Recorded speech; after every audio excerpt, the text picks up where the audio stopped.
split stance, one arm dumbbell clean. Förum við í gangstöðu. Cleanum lóð hingað upp í axlarhæð. Slökum við niður.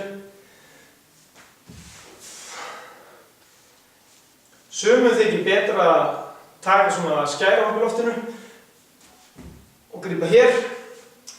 Ég hef ekkert við það að athuga svo sem. Eina sem við viljum ekki sjá, það er það að þetta fara að vera hálfgerð tvíhöfða kreppa. Það er að segja, við viljum ekki lyfta þessu hér upp, heldur viljum við nota hoppvöðun okkar til þess að skjóta lóðinu upp og grípa það hér. Við þurfum líka að passa upp á að grípa lóðið ekki í einhverju hættulegri stöðu, halda lóðinu nálægt líkamanum og grípa hér í sterkri stöðu. Helst á lóðið að vera það þungt að við getum ekki körlað upp, heldur þurfum að skjóta upp með öllum líkamanum. Þetta var split stance, one arm dumbbell clean.